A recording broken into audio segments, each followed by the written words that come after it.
예, 시황맨의 주식 이야기 오늘의 증시 브리핑 방송 시작하겠습니다. 오늘 시장 간단하게 요약을 해보면 저항대 그리고 코스피 3050, 코스닥 1010이라는 저항대 이게 이제 작용될 수밖에 없었던 자리였다. 그다음에 이제 미중 갈등 재부가 이게 어느 정도 좀 영향을 줬을 겁니다. 그러니까 지금 미국에서 중국을 또 견제하는 차이나텔레콤 영업 중지시켰잖아요.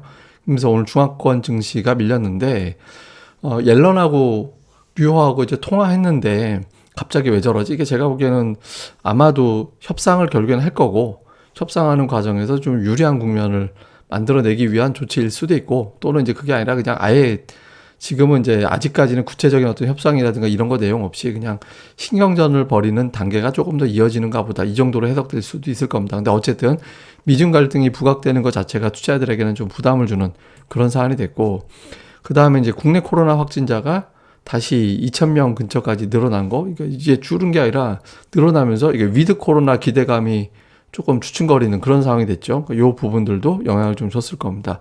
그리고 이제 수급에서는 외국인들이 2주 만에 최대 규모로 매도를 했죠. 그러니까 이제 최근에 외국인들이 매수 우위를 보였었는데 2주 만에 이제 거의 3천억 원 가까운 매도를 하면서 수급이 좀 꼬이는 그런 역할을 좀 했고요. 그리고 그런 가운데에서 코스닥은 엔터 게임주 같은 종목들이 이제 선전하면서 지수가 그런 대로 좀 방어가 됐지만 코스피 같은 경우는 화학이라든가 삼성전자 이런 종목군들이 좀 주가가 부진하게 나오면서 지수 자체를 좀 방어하기가 쉽지 않았던 하루였다. 그러니까 이렇게 이제 정리해 볼 수 있겠습니다.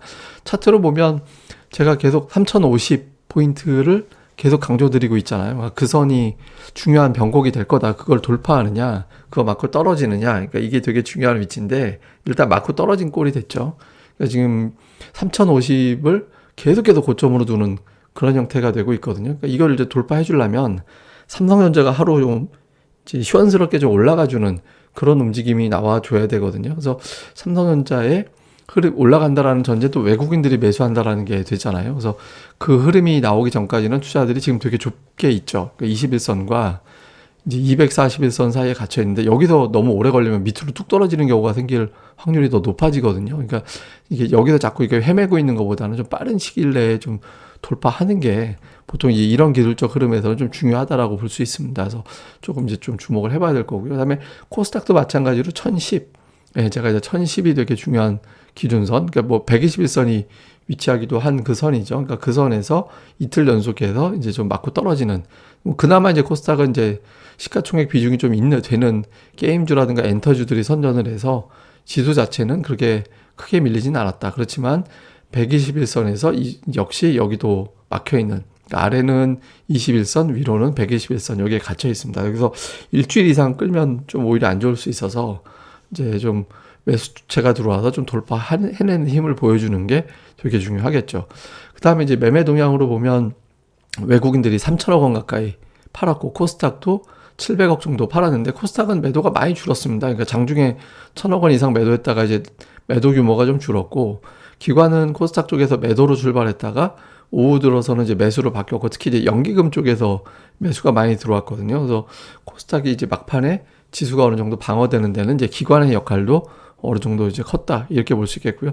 선물은 좀 특이했는데 오늘 8천 계약 정도 매도가 나왔잖아요. 장중에 더 나왔다가 이제 줄었는데 미결이 안 늘었어요. 예, 그 미결제 약정이라는 게 있는데 이게 뭐냐면 그냥 복잡하니까 쉽게 말씀드려서 미결제 약정이 플러스다 이러면은 그 신규로 주문이 걸린 거예요. 그러면 예를 들어서 이제 오늘 매도가 잡힌 상태에서 미결제 약정이 늘었다 이렇게 되면 하락 방향 베팅이 늘었다 이렇게 해석을 하는 거고 미결제 약정이 줄어들었다 이렇게 되면 기존의 포지션을 청산한 거거든요. 그러니까 오늘로 해석을 하면 이제 오늘은 하락 쪽에 베팅한 선물 매도라기보다는 기존에 선물 매수했던 거를 청산하는 매도 성향이 조금 더 강했던 것 같습니다. 그래서 엄청난 하락 베팅이 만들어진 것 같지는 않아요. 근데 이거는 며칠 동안 더 살펴봐야 될 것 같습니다. 그래서 오늘은 어쨌든 현물, 선물, 그다음에 옵션도 별로 좋지는 않았죠. 그래서 전체적으로 수급이 별로 좋지 않았던 날 이렇게 보면 되겠고요. 그다음에 이제 매매 동향으로 보면 외국인들이 다 팔았죠. 거의 다.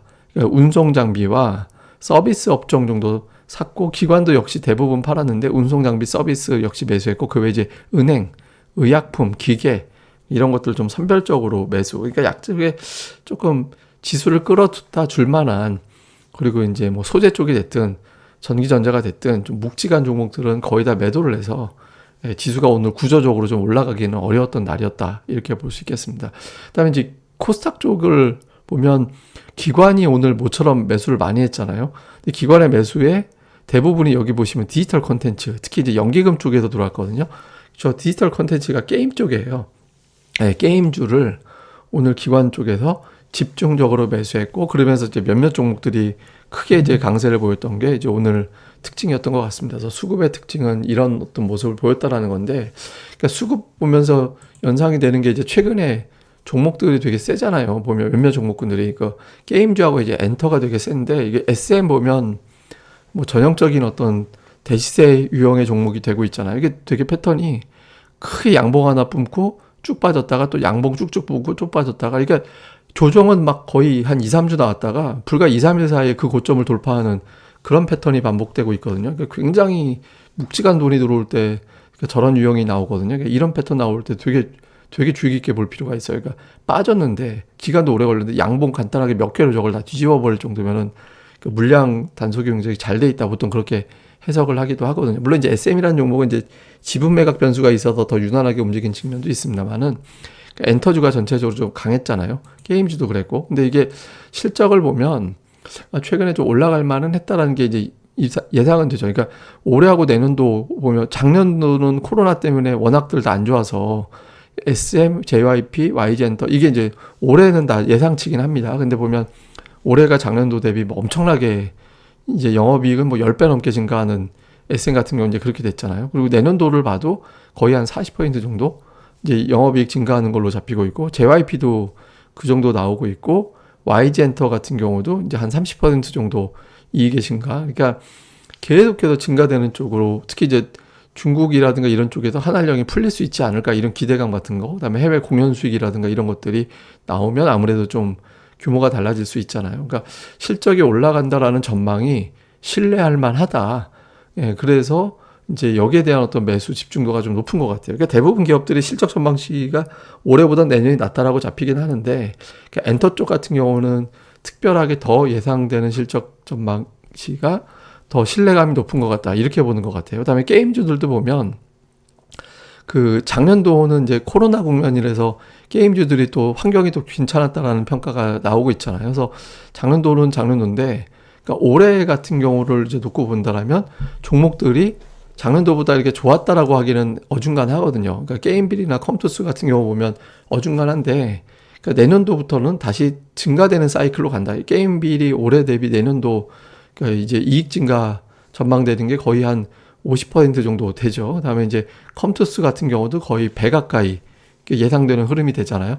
그러니까 올해는 작년도보다 주춤하거나 별로였는데 내년도 같은은 더 올라간다. 근데 이제 게임도 마찬가지예요. 그러니까 이것도 한한령 이런 것들 깨지고 이제 중국에서 그 파노 이런 것들 때문에 아마 중국에서 게임주가 다시 열리지 않을까, 이런 기대감이 좀 있는 것 같아요. 그래서 이제 게임주들의 실적 기대치도 좀 신뢰감이 있는 것 같다. 그러니까 다른 업종들에 대한 신뢰도를 그렇게 높이 안 보고 있잖아요, 지금 시장이. 예를 들어서 뭐 바이오나 이제 반도체나 뭐 자동차 이런 거 같은 경우 공급망 문제라든가, 바이오는 코로나 상황에 따른 어떤 변수가 커서 어떻게 할지 잘 모르겠다, 뭐 이런 이제 전망이 우세한데, 게임주나 엔터 쪽 같은 경우는 이제 상대적으로 좀 그런 어떤 변동성 요인 대비 좀 실적 전망하는데 영향을 크게 안 받고 예상하는 숫자대로 나올 것 같다, 이런 신뢰감이 더 높은 것 같습니다. 이제 그래서 올라가는 걸로 보여지거든요.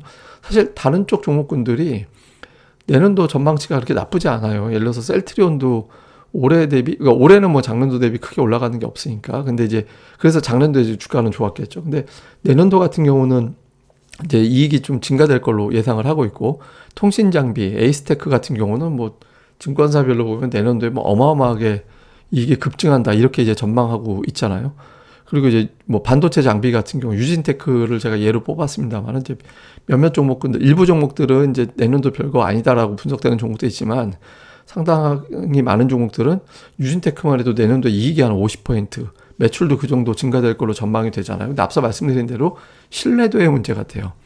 예, 지금 공급망이 어떻게 할지 모르는데, 근데 이제 이런 것들 때문에 이들 기업들에 대한 실적 추정치는 신뢰하기가 어렵다. 그래서 요게 어느 정도 숫자로 눈에 보일 때까지는 적극적으로 매매하는 거를 좀 자제해야겠다. 이런 정서들이 좀 있는 것 같습니다. 그래서 이제 이런 어떤 종목들이 내년도 좋아진다라는 전망은 뒤로 일단 밀어놓고 당장 조금 더 신뢰도가 높은 두 업종 종목군들의 좀 매수가 집중되는 그런 경향이 좀 있는 게 아니냐. 이제 그렇게 보입니다. 그리고 또 뭐 오징어 게임이라든가 이런 어떤 별도의 재료들 같은 경우도 조금 더 영향을 받았다. 이렇게 볼 수 있겠죠. 그래서 그러면 어디까지 갈 거냐라는 건데 지금 이제 SM을 대표로 보면 SM 주가가 좀 계속 올라가고 있잖아요. 양봉으로 치면 한 4개 정도가 크게 나온 상태고 상승으로 보면 지금 거의 6, 7개월 정도 계속 올라가고 있거든요. 근데 우리가 이제 여기서 생각을 좀 해봐야 되는 게 그 게임빌도 지금 2달째 올라오고 있습니다. 근데 게임빌 작년을 보시면 코로나 국면에 게임주가 그렇게 강했다라고 하는데 4개월 올라가고 그 다음에 끝났거든요. 끝났다는 표현이 적합한지 모르겠는데 하여튼 4개월 정도 가면서 힘들었어요. 그 다음에 이제 작년도에 이제 배터리, 바이오, 뭐 인터넷주, 뭐 2차전, 그러니까 배터리가 2차전지죠. 그러니까 이런 종목들 중심으로 시세가 나왔잖아요. 2차전지 대장주 역할을 했던 LG화학도 5달 정도 올라가고 그걸로 시세가 끝났고 카카오도 이제 인터넷주잖아요. 작년도에 5달 정도 올라가면서 큰 흐름은 이제 중단이 됐거든요. 그 이후에 이제 다시 뭐 컨텐츠 확장 이런 것 때문에 다시 올라가긴 했지만 작년도 코로나 국면에서 핑계로 올라갔던 종목들이 대체로 한 4개월에서 5개월 정도로 끝났거든요. 그래서 지금 카카오가 아니라 엔터주가 그 정도 올라오고 있어서 이제 조금씩 부담을 좀 느낄 수 있다. 그래서 이제 조금씩 다른 어떤 종목 쪽으로 분산되는 움직임이 나올 수 있거든요. 그게 이제 게임이 되는 건지는 잘 모르겠지만 그 이후에 좀 나올 수 있을 것 같습니다. 예를 들어서 삼성바이오도 작년도에 4개월 올라가서 그걸로 일단 큰 시세가 마무리가 됐었잖아요. 그래서 어떤 업종이 좀 부각이 될 수도 있다라고 보여지기 때문에 이제 좀 이제부터는 이제 기존에 강했던 종목들도 계속 봐야 되지만 다른 종목군들도 수급의 변화를 좀 살펴봐야 될 때가 아닌가 해서 같이 이제 좀 분산하는 그런 어떤 선택이 필요하지 않나. 그리고 이제 수급이 바뀌는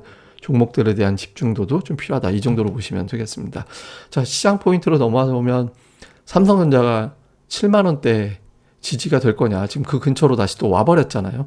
실적 발표와 함께 7만 원대가 지지되고 이제 다시 올라갈 거냐. 이제 이 공방을 벌일 거냐 아니면 밀릴 거냐. 이거에 따라서 이제 코스피가 이제 2,980에서 3,050의 박스권이냐 아니면 이제 뭐 새로운 방향을 잡을 거냐 이게 이제 나올 수 있거든요. 기존엔 제가 삼성전자가 아니라 하이닉스를 기준으로 말씀드렸잖아요.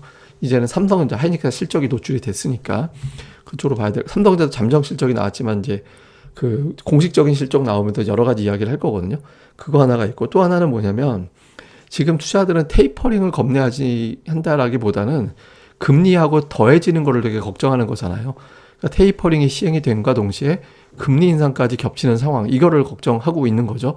파월 의장은 뭐 금리 올릴 때가 아니다라는 메시지를 주고는 있지만 지금 자꾸 물가가 움직이게 되면 문제가 될 수 있잖아요. 그러니까 지금 그 미국의 국제유가 천연가스 가격이 어떻게 되느냐에 따라서 또 금리가 움직이고 또 금리 인상 이슈까지 연결될 수 있거든요. 그래서 금리 뉴스가 자꾸 늘어나기 시작하느냐. 그러니까 이 부분도 시장이 여기서 좀 밀리는지를 결정을 지을 수 있는 중요한 어떤 변수가 될 거고요.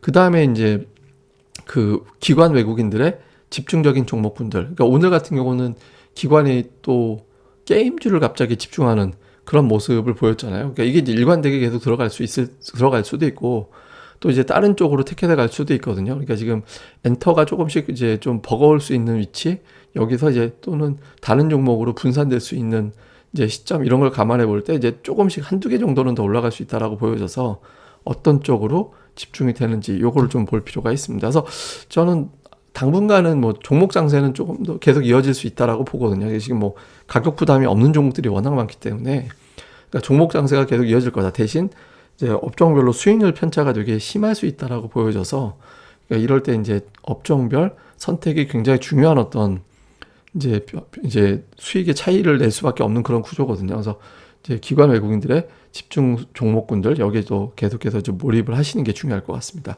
예, 뭐 어쨌든 그때그때 좀 이슈 나올 때는 제가 그런 내용들 정리해서 계속 또 말씀을 드리도록 하겠습니다. 예, 그럼 또 하루 잘 보내시고요. 이 방송 보셨으면 구독하기와 좋아요도 많이 부탁드립니다. 예, 감사합니다.